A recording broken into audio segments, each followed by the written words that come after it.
Sa tatlong games nitong si Luka ngayon sa Lakers, lubhang bumaba yung numbers niya mula sa shooting percentage at average nito sa tatlong games na yan na nangyari. At meron siyang 1 win 2 losses sa tatlong game na yan at bumagsak sa 14 points, 8 rebounds and 6.3 assists per game ang average niya ngayon.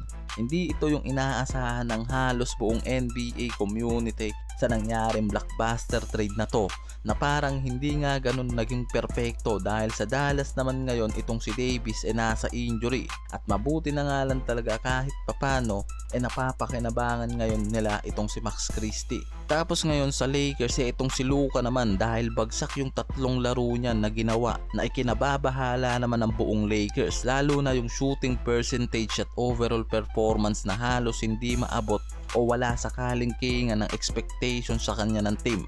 Sa Dallas kasi meron siyang 47% mula sa field at 34% naman mula sa 3-point range na very efficient every game. Samantala ngayon sa tatlong game niya sa Lakers bumagsak yan sa 35% mula sa field at 11% naman sa 3-point range na literal na nag-collapse yung shooting percentage nitong si Luka.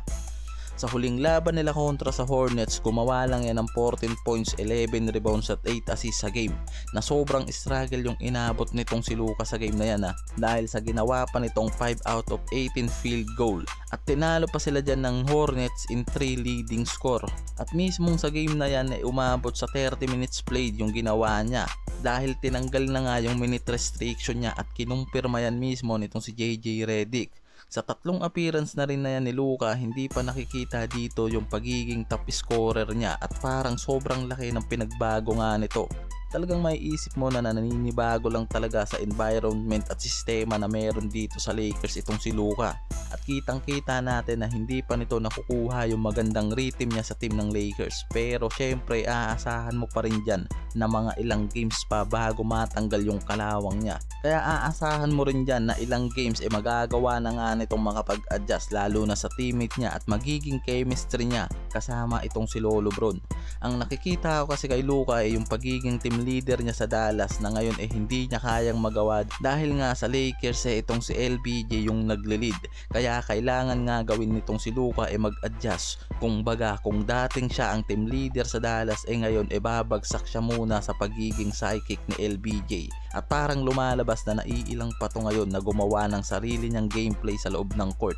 Halos magdadalawang buwan na rin kasi mula nang ma-injury itong si Luka nang nasa Dallas pa yan. Yan din mismo yung pinakamahabang absence nito sa kanyang karir dahil nga sa calf injury yung natamo nito kontra sa Minnesota. Dahil sa Dallas kahit na meron itong minor injury na ginagamit pa rin siya.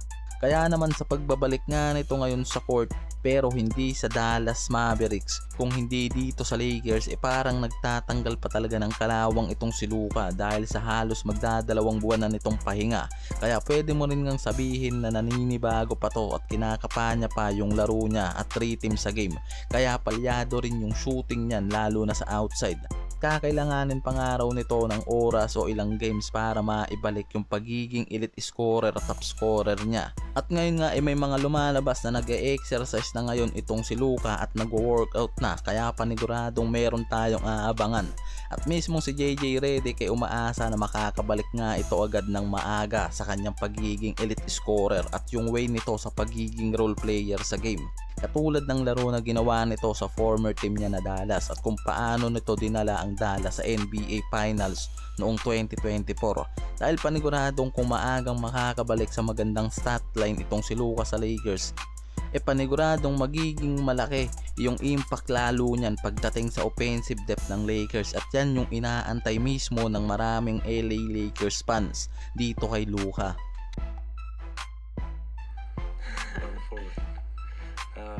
I'm happy to be here, man.